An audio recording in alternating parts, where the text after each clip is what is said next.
Assalaamu calaykum waraxmatullaahi wabarakaatu. Soo dhawaada mar labaad. Waa muuqaal kale oo aynu kaga hadli doono PHP-gii. Muuqaalka kani waxaan rabaa inaan iskula fahanno aynu ku baranana waxyaabo yar oo muhiim ah oo iska basic ah. Waxaa ka mid ah waxyaabaha aynu muuqaalkan idinkula wadaagi doono. Waa maxay web root directory-ga loo yaqaano ama folderka loo yaqaano root directory. Waa folderkee halkee ayuu soo yaalaa, sidee ayaana loo access gareeyaa loona galaa. halkee la dhigaa PHP scriptska ama fileska PHP-ga halkee la dhex dhigaa filekeena ama serverkeena halkee ayaynu ka dhigaynaa scriptyada aynu samayno aynu ku qorno editorskeena. Sidoo kale waxaan idinkula wadaagi doonaa waxa u dhexeeya farqiga ama waxa u kala dhexeeya farqiga u dhexeeya PHP-ga iyo HTML-ku waxa uu yahay. Ugu horeyn waxaan soo furanayaa saamkaygii. waxaan leeyahay sam control panel waa kan saamkayga markaan saam soo furto waa kan saamkayga ii soo baxay. waxaan leeyahay start ayaan leeyahay. start markaan idhaahdo waxaan rabaa ka hor intaanan saamka gudihiisaanan sii gudagelin inaan idin tuso meesha loo yaqaano root directory. root directory-gu ama web root directory-gu wuxuu dhex yaalaa meesha aynu dhignay saamkeena markii aynu install gareynaynay gaar ahaan siida. root directory-ga waxaa loo yaqaanaa markaad siida timaado folderkii aad kusoo samaysay ee dhex dhigtay saamkaaga faylashiisa kaasi markaad ku dhufato eed horey usii socoto folderka ay ku qoran tahay htdocs ayaa loo yaqaanaa web root directory. directory-gani waa directory-ga aynu dhex dhigan doono faylasheena serverkeena aynu rabno inaynu ku install garayno. projectyadeena waa meesha aynu dhex dhigayno. PHP fileska aynu samaynayno waa meesha aynu dhex dhigayno weeyaan folderkani. waxa magaciisana loo yaqaanaa web root directory. haddaba directory-gani sidee loo access gareeyaa, sidee ayaynu usoo gali karnaa, sidee loo galaa, imse nooc imse qaab ayaa loo gali karaa.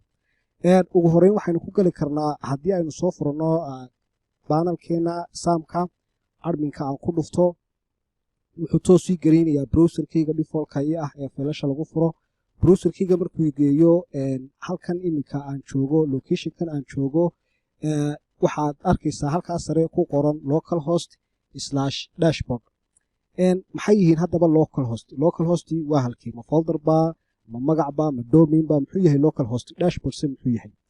okay si aynu iskula fahanno midaasi waxaan halkan rabaa inaan ku sameeyo folder ayaan samaynayaa. folderka magaciisa waxaan u bixinayaa project ayaan u bixinayaa. projects ayaan leeyahay. folderka markaan sameeyo gudihiisa waxaan ku dhex qorayaa file PHP ayaan ku samaynayaa. waxaan soo furanayaa notepad-kaygii. notepad++ ayaan soo furanayaa. waxaan leeyahay notepad-ka open ayaan leeyahay. notepad-ka markaan soo furto waxaan samaynayaa file cusub oo PHP waxaan leeyahay new. sidoo kale filekan waxaan rabaa inaan dhex dhigo folderkan iminkaan sameeyey ee loo yaqaano PHP projects loo yaqaano. so waxaan leeyahay save as ayaan leeyahay. save as markaan idhaahdo waxaan toos u tegayaa locationka oo folderkaasi yaalo. waxaan leeyahay sam waxaad kasii dhex tegtaa htdocs waxaad kasii tegtaa folderka loo yaqaano projects.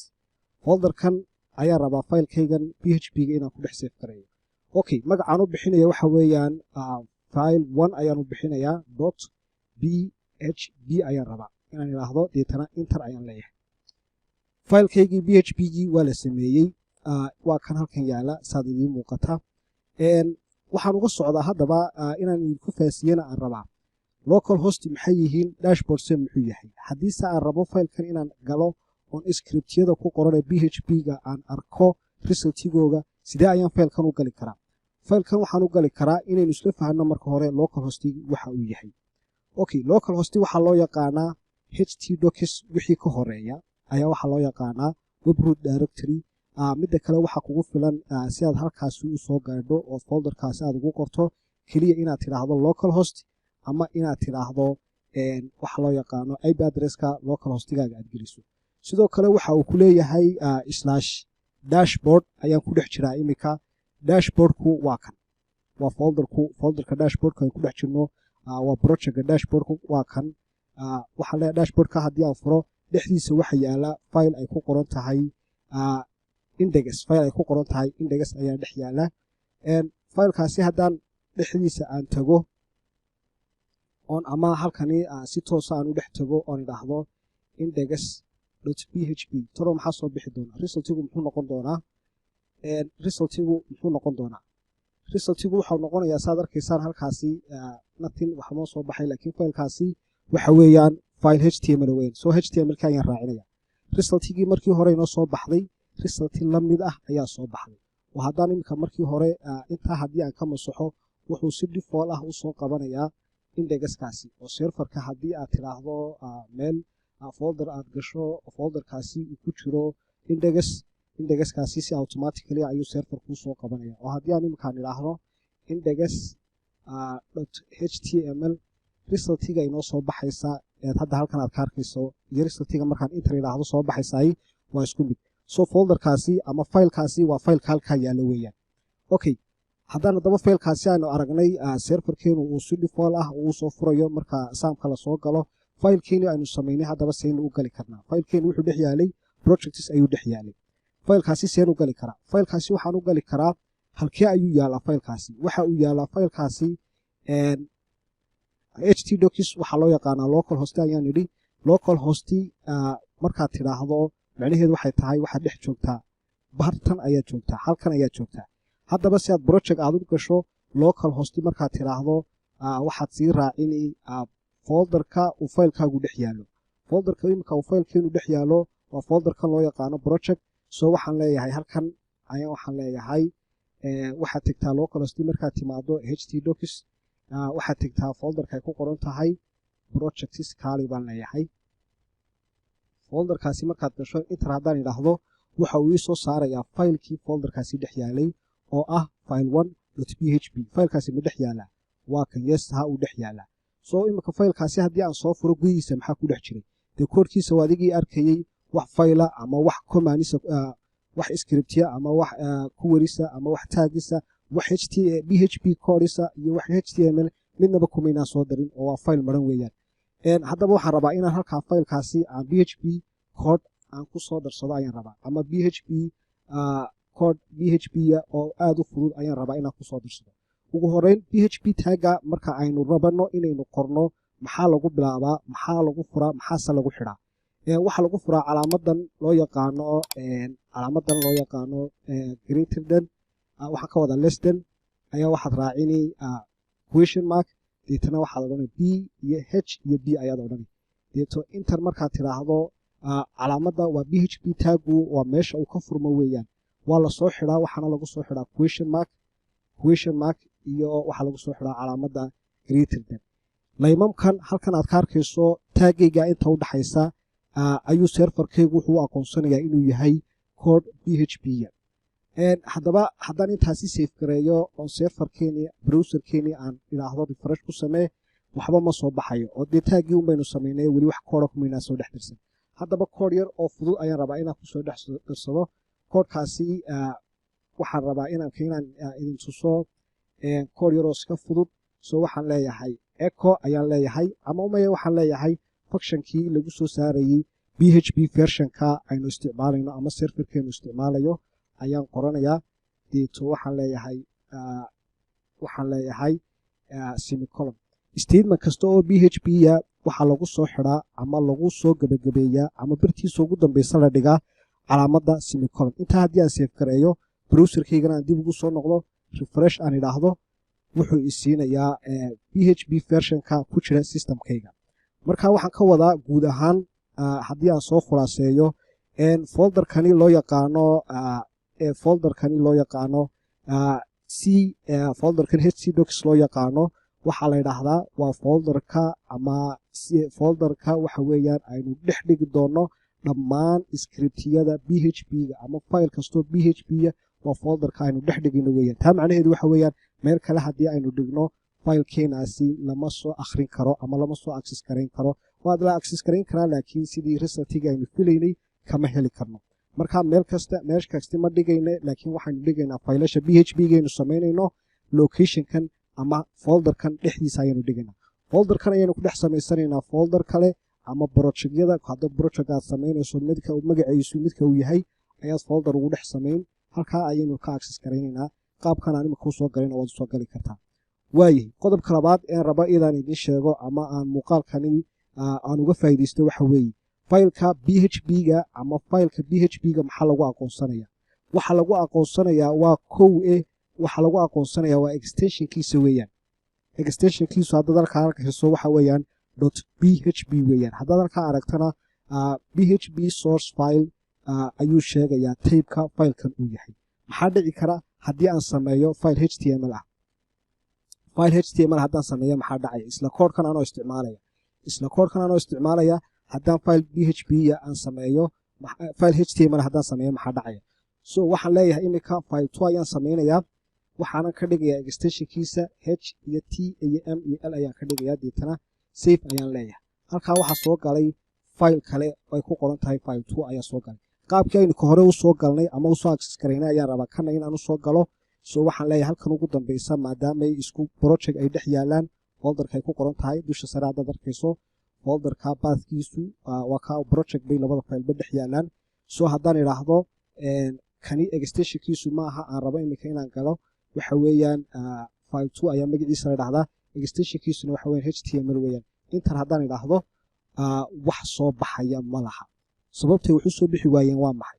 sababtay wuxuu soo bixi waayeen waxa weeyaan dee filekani extensionkiisu waxa weeyaan html. si kale haddaynu u dhigno filekani ma aha file php ya ee waxa weeye file html ah weeyaan. marka ma soo saarayo serverkeenu mana soo akhrinayo mana soo ogaanayo file aan ahayn php.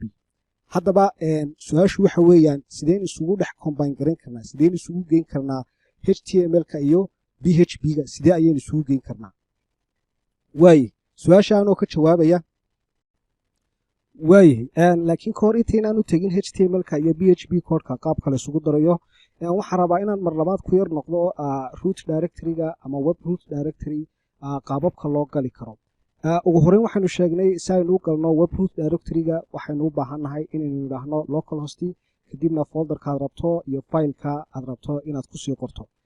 laakiin qaab kalood u gali karta ayaa jira. qaabkaasi waxaa loo yaqaanaa inaad ku qorto ip addresska loo yaqaano localhostiga ama loopback ip addresska loo yaqaano oo uu yahay numberkiisu ama ip-ga addresskaasi waxa weeyaan 127.0.0.1 haddii aan idhaahdo imika oon inter idhaahdo yes wuxuu lamid u shaqaynayaa si lamid ah sidii localhostigu u shaqaynayay. anigoo ip addresska isticmaalaya haddii aan isku dayo inaan folderkaygii aan samaystay aan galo oo deetna filekaygii aan sii guda galo waxaan leeyahay project iyo waxaan leeyahay file 1.php ayaan leeyahay. si fiican ayuu shaqeeyey. marka waxaan ka wadaa ip addresskan inaad qorto ood ku qorto systemkaaga iyo inaad ku qorto localhost labadooduba waa isku mid weeyaan oo waa wax farqiga u dhexeeya ma laha. waay intaa haddaba haddii aad ila fahantay ood si fiican aad ila socoto ilaa iyo imika waxaan rabaa haddaba imika inaan ku tuso qaabka aynu isugu dari karno html code iyo php code ama file php iyo html ahba qaabkii aynu u samayn lahayn ayaan rabaa inaan ku tuso. maadaamoo nidhi haddii aad tidhaahdo php codekii aad qorto ood fileka extensionkiisa aad ka dhigto html pagekaagii ama php scriptigaagii ma shaqaynayo oo php codekaagii shaqayn maayo. haddii aad tidhaahdo fileka php ood html aad soo gelisana markaasina shaqayn maayo. markaasaynu isugu dari karnaa waxaanu isku dari karnaa file cusub ayaan samaysanayaa. filekani waxaan u bixinayaa magaciisa safeas aan idhaahdo waxaan u bixinayaa html iyo php ayaan u bixinayaa .php ayaan ka dhigayaa waayo fileka keliya la aqoonsan yahay waxa weeyaan php weeyaan extensionkiisu inuu noqdo ama typekiisu inuu noqdo. so waxaan leeyahay html ayaan leeyahay waxaan qoranayaa koodhkeenii html-ka ayaan qoranayaa. waxaan filayaa dhammaantiin inaad taqaanaan oo si fiican aad u taqaanaan. so waxaan leeyahay html waxoogaa intaan koodhkaa qorayo waxoogaa waan yar dedejini.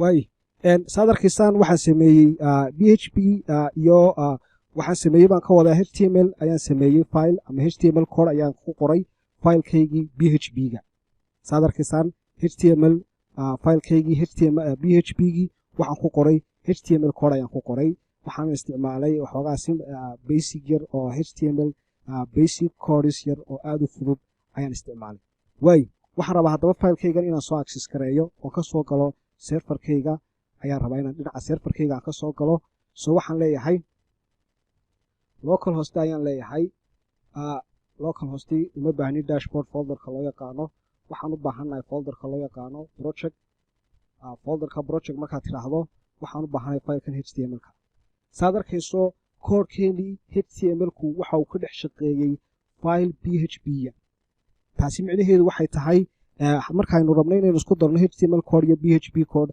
extensionku waxa khasab ah php sidoo kale wax inoo diidaya ma jiro oo way isku dhex shaqayn karayaan intaasi hadda lila soo fahantay haddaba dee waxaynu qoranay waa html laakiin wax php maynaan qorin haddaba php code ayaan ku darsanayaa waxaan leeyahay si aan php code aan u qorto mar walba waxa waajib ah in aan qorto php tagi ama php tagi inaan mar walba aan dhex dhigo weeyaan wixii php code ah ee aan samaynayo